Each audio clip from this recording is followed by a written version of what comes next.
बिस्मिल्लाहिर्रहमानिर्रहीम। अस्सलामुअलैकुम। तो टीक्यूएम टूल्स, तो स्टैटिस्टिकल प्रोसेस कंट्रोल एसपीसी भी हमारे पास एक टीक्यूएम टूल होता है जिसमें हमारे पास डिफरेंट डिफरेंट कंट्रोल चार्ट्स होते हैं। तो हमारे पास कंट्रोल चार्ट्स होते हैं फॉर वेरिएबल्स, पी चार्ट्स होते हैं, सी चार्ट्स। हम इस वीडियो में कंट्रोल चार्ट्स फॉर वेरिएबल्स पढ़ेंगे। ठीक है।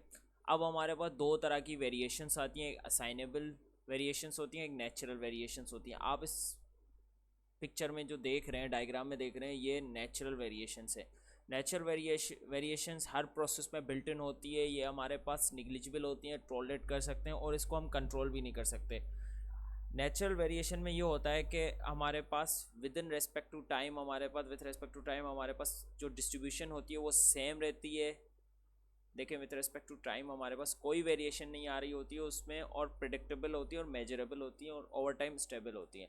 अब असाइनेबल वेरिएशंस जो हमारे पास किसी पैरामीटर्स की वेरिएशंस की वजह से आ सकती है, किसी भी कंट्रोलर की वजह से, जो कि हमें कंट्रोल करनी पड़ती है और एलिमिनेट करना पड़ता है इस वेरिएशंस को हमारे पास, क्योंकि ये विथ रेस्पेक्ट टू टाइम हमारे पास जो डिस्ट्रीब्यूशन होती है इसकी वेरी कर रही होती है और अनप्रिडिक्टेबल होती है ये हमारे पास एक तरह से। तो आप देख सकते हैं कि हमारे पास कभी नॉर्मल डिस्ट्रीब्यूशन है, फिर आगे चल के हमारे पास बेल शेप स्क्यूड हमारे पास चेंज होती रही है डिस्ट्रीब्यूशन। अब हम असाइनेबल जो हमने वेरिएशंस यहाँ पे देखी, वो हम कैसे मेजर करते हैं कि हमारे किसी प्रोसेस में वो हैं या नहीं है हमारे पास। पहले हमें मेजर करना होता है कि वो मौजूद हैं या नहीं है। अगर हैं तो उन्हें एलिमिनेट करना पड़ता है हमें कुछ एक्शंस लेके। ठीक है।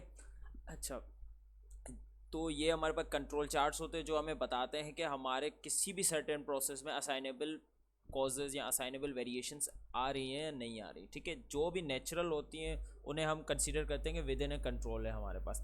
तो हमारे पास वो कैसे करते हैं कि हमारे पास एक अपर लिमिट होती है जो कि हम आगे देखेंगे कैसे मालूम करते हैं, और एक लोअर कंट्रोल लिमिट होती है हमारे पास। ठीक है। एक एक्स मीन चार्ट बनता है, फिलहाल हम इसी को देख रहे हैं। ठीक है। तो हम डिफरेंट डिफरेंट सैम्पल्स कलेक्ट करते हैं, उनके मीन्स को प्लॉट करते हैं with respect to samples, number of samples. ठीक है। 1 2 3 इस तरह हमारे पास एक्स एक्सिस में प्लॉट करते हैं। तो हमारे पास अगर हमारा प्रोसेस है और हमने जितने भी विद इन आवर्स हमारे पास जितने भी हमने बैचेस कलेक्ट किए, उनके जो पॉइंट्स हैं, उनके जो सैम्पल मीन हम देखेंगे, वो अगर एक सर्टेन लिमिट में आ रहे हैं, अपर लिमिट और लोअर लिमिट के बीच में आ रहे हैं, उन्हें एक्सीड नहीं कर रहे, तो हमारे पास हम कहेंगे कि हमारा प्रोसेस क्या है, अंडर कंट्रोल है। हमारे पास रेंज चार्ट, आर चार्ट भी सेम ही बनता है, उसकी भी एक अपर लिमिट होती है और लोअर लिमिट बनती है, और एक्स एक्सिस पे हमारे पास सैम्पल नंबर होता है और यहाँ पे सैम्पल रेंज होगा। यही डिफरेंट है कि यहाँ पे सैम्पल रेंज होगा हमारे पास। ठीक है। हम इसे सोल्व करेंगे तो हमें पता चल जाएगा। तो हम इस upper limit for x chart and lower limit, lower control limit कैसे निकालते हैं, हमारे पास उसका फॉर्मूला ये होता है हमारे पास। ठीक है। ये हमारे पास टोटल सैम्पल मीन होता है हमारे पास, वो हम आगे देखेंगे कैसे मालूम करते हैं।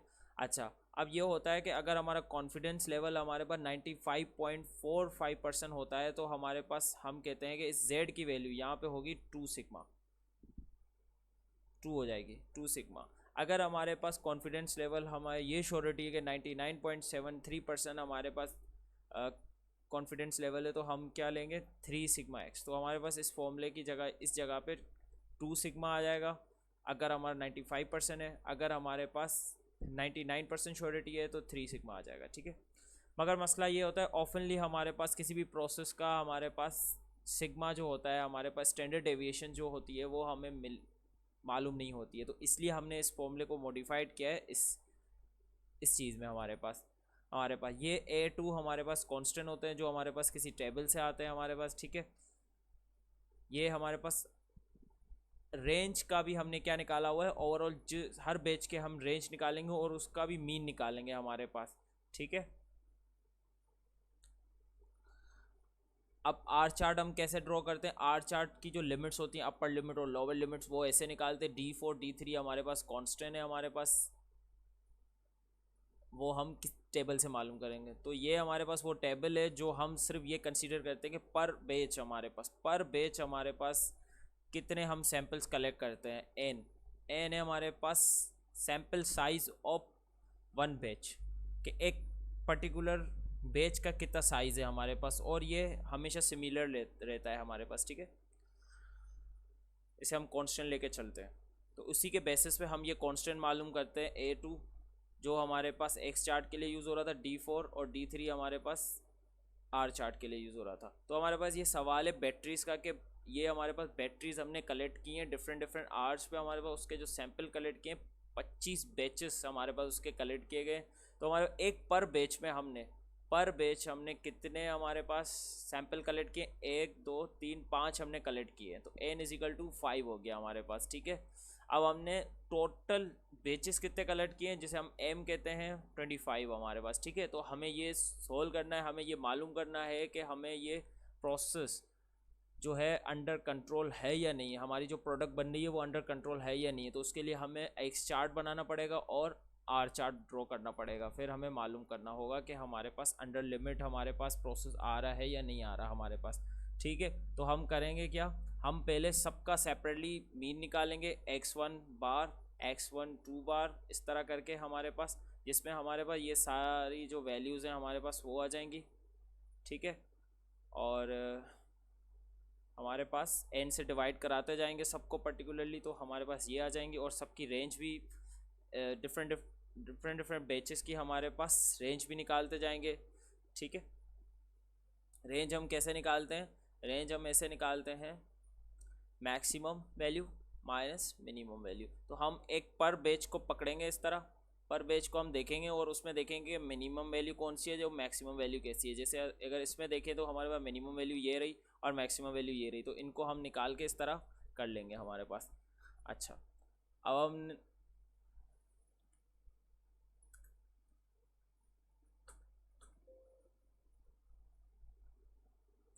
मैंने सवाल को इसमें एक्सेल में सोल्व किया हुआ है। ये देखें हमारे पास डिफरेंट डिफरेंट सैम्पल्स हैं, वहीं जो सवाल पीछे हमने स्लाइड में देखा था। तो इसके मैंने सैम्पल मीन निकाल लिए, डिफरेंट डिफरेंट बैचेस के मीन निकाल लिए। वो कैसे निकाले, हमारे पास इन सब का सम किया और हम इसको डिवाइड कर दिया किससे, सैम्पल साइज है। सैम्पल साइज हमारा कितना है पर बैच, हमारे पास 5, ये देखें। और ये सबके अलग अलग मैंने निकाले हैं हमारे पास, ठीक है। हमारे पास अलग अलग सबके आ गए हमारे पास, ठीक है।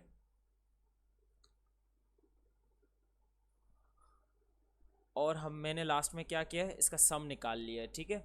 इस सब का जो क्या है सम निकाल लिया है मेरे पास, इन सब का मैंने सम कर दिया है, ये लास्ट में टोटल कर दिया है मेरे पास। जितने भी ओवरऑल बैच के मीन्स आए हैं, सैम्पल मीन्स आए हैं, उनको मैंने सम कर दिया है। फिर मैंने क्या निकाली, रेंज निकाली। रेंज मैंने कैसे निकाली, मैक्सिमम वैल्यू इस पूरे बैच में हमारे पास और माइनस मिनिमम वैल्यू इस ओवर द बैच, ठीक है। ये निकाल ली और इसको भी सम कर दिया, ठीक है। इनको सम किया,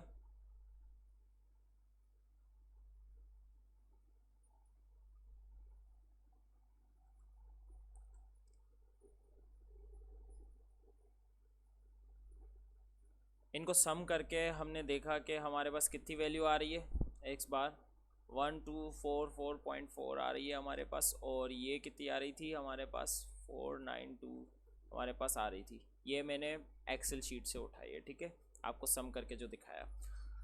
अच्छा, अब आप अगर ये मालूम करेंगे एक्स, जो हमारे पास ओवरऑल सैम्पल्स का हमारे पास क्या है, मीन है हमारे पास, ठीक है। तो वो कैसे निकालेंगे, आप ये वैल्यू रखेंगे और आपने कितने बैचेस कलेक्ट किए हैं हमारे पास, 25, ठीक है। जैसे मैं एम कह रहा था हमारे पास 25, तो यहाँ अगर आप एम रखेंगे तो आपके पास ये आ जाएगा, जो अगर आप कैलकुलेट करेंगे तो आपके पास आ रहा होगा 49.776 आ रहा होगा, ठीक है। और सिमिलरली आप इसके साथ भी यही करेंगे, हमारे पास आर डैश निकालने के लिए, आर बार निकालने के लिए आप क्या रखेंगे, इसको रखेंगे और एम करेंगे तो हमारे पास वो लगभग आपके पास आ जाएगा 19.86, ठीक है। ये दोनों वैल्यूज आ गई। अब आपको कंट्रोल चार्ट्स के फॉर्मूलाज पता हैं कि आप अपर लिमिट लोअर लिमिट कैसे निकालते हैं। एक्स चार्ट की अगर आपको एक्स चार्ट की अगर आप निकालना चाहें तो वो कैसे निकालेंगे, यूसीएल इस फॉर्मूले में अगर आप पुट कर दें, इसमें A2 है, A2 कैसे निकालेंगे, आप जाएंगे इस टेबल में, आपका साइज़ जो n है वो ये 5 है और आप ये वैल्यूज़ देख लें, ये आपके पास यूज़ होंगी वैल्यूज़। A2 हमारे पास ये यूज़ होगा, D4 ये यूज़ होगा और D3 ये यूज़ होगा, ठीक है। तो आप ये वैल्यूज़ अगर नोट करके इस फॉर्मूलेस में पुट करेंगे तो हमारे पास हो जाएगा, ठीक है। तो A2 की भी वैल्यू हमने निकाल ली है। A2 की वैल्यू हमारे पास टेबल से क्या आ रही थी, 0.577, ठीक है। अब इन सारी चीज़ों को जो हमारे पास हैं अभी मौजूद, ये एक्स बार, ये इन सबको जब फॉर्मूलाज में रखेंगे तो हमारे पास UCLX क्या आ जाएगा, हमारे पास 91.13, ठीक है। और और जब LCL X मालूम करेंगे, ये सिमिलर रहेगा हमारे पास, सिर्फ क्या आ जाएगा बीच में माइनस आ जाएगा, तो उसको भी फॉर्मूलेस में पुट करके हमारे पास जब आप निकालेंगे तो हमारे पास 38.48 आ रहा होगा, ठीक है। तो आपके पास अपर लिमिट भी आ गई, लोअर लिमिट भी आ गई। इन दोनों को यूज़ करते हुए अब आप प्लॉट करेंगे, हमारे पास कर्व को प्लॉट करेंगे, ठीक है। जैसे मैंने यहाँ पे प्लॉट किया हुआ है, आप देख सकते हैं इसको, ठीक है। ये इसी तरह आप इसको प्लॉट कर सकते हैं हमारे पास, ठीक है, एक्सेल में प्लॉट कर सकते हैं।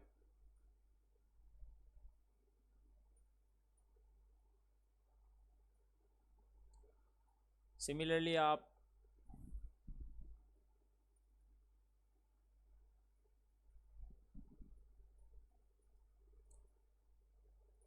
तो ये ऐसे प्लॉट होगा हमारे पास, ठीक है। एक्स चार्ट प्लॉट किया हुआ है, जैसे हमने अभी UCL निकाला, हमारे पास UCLX यहाँ आ रहा है, LCLX यहाँ आ रहा है, हमारे पास ये लिमिट्स हमने फॉर्मूलाज यूज़ करते हुए निकाली, ये यहाँ आ जाएंगे। ये हमारे पास सेंटर लाइन होगी, जो हमारे पास कौन सी होगी, एक्स डबल बार, जो हमारे पास ओवरऑल जो मीन आता है हमारे पास, ठीक है, उसकी लाइन है हमारे पास, जो कि कांस्टेंट रहेंगी। ये लाइन है हमारे पास विथ रेस्पेक्ट टू सैम्पल्स, ठीक है। अब हमारे पास ये हमारे डिफरेंट डिफरेंट मीन्स है हमारे पास, ठीक है, डिफरेंट डिफरेंट बैचेस के। अब हम इसमें देख सकते हैं कि एक्स चार्ट में हमारे पास जो ये ये हमारे पास डिफरेंट मीन्स आ रहे हैं, ये अंडर कंट्रोल आ रहे हैं हमारे पास, अंडर लिमिट आ रहे हैं हमारे पास। UCL को ना क्रॉस कर रहे हैं ये, ना LCL को क्रॉस कर रहे हैं। तो हम ये कह सकते हैं on the basis of x chart के हमारा जो प्रोसेस है वो अंडर कंट्रोल है। एक्स चार्ट जो हमें बताता है कि सेंट्रल टेंडेंसी में शिफ्ट बताता है, तो हमने इस ग्राफ से ये देखा, कंट्रोल चार्ट से ये देखा कि हमारे सेंट्रल टेंडेंसी में शिफ्ट नहीं है, एक्स शिफ्ट नहीं है हमारे पास। अब हम देखेंगे आर चार्ट।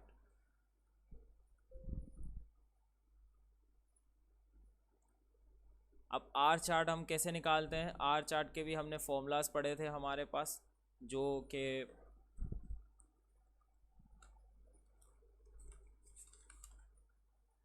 कुछ ये थे, UCLR D4 R dash D3 R dash LCLR।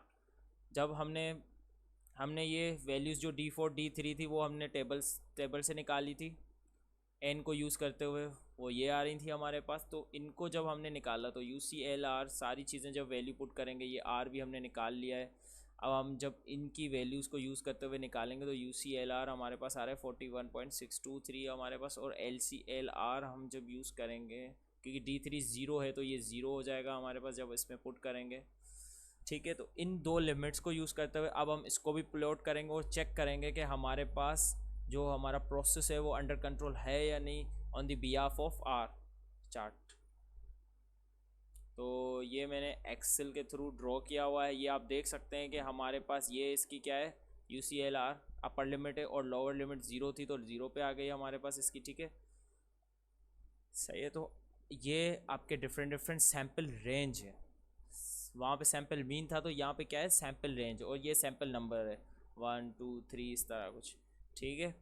तो आप देख रहे हैं कि आपके जो सैम्पल रेंज हैं, डिफरेंट डिफरेंट सैम्पल रेंजेस जो आपने बेचेस में कलेक्ट किए हैं वो अंडर लिमिट आ रही हैं, अपर और लोअर लिमिट के बीच में आ रही हैं, वो इस लिमिट्स को, दोनों लिमिट्स को क्रॉस नहीं कर रही हमारे पास। तो हम ये कह सकते हैं कि हमारा जो प्रोसेस है अकॉर्डिंग टू आर चार्ट भी हमारे पास क्या है, अंडर कंट्रोल है, इन कंट्रोल है हमारे पास। तो असाइनेबल वेरिएशंस हमारे पास निग्लिजिबल हैं इस प्रोसेस में, जो भी हमने देखा है, ठीक है। तो आर चार्ट हमें चेंज इन डिस्पर्जन बताता है, तो हमने यहाँ पे इंडिकेट किया कि हमारी डिस्पर्जन जो है कोई भी चेंज नहीं है हमारे पास डिस्पर्जन हमारे पास, ठीक है। तो ओवरऑल हमारे पास जो डिस्ट्रीब्यूशन रहेगी वो स्टेबल रहेगी हमारे पास, उसमें वेरिएशंस नहीं आएंगी विद रिस्पेक्ट टू टाइम हमारे पास, और मेजरेबल होंगी।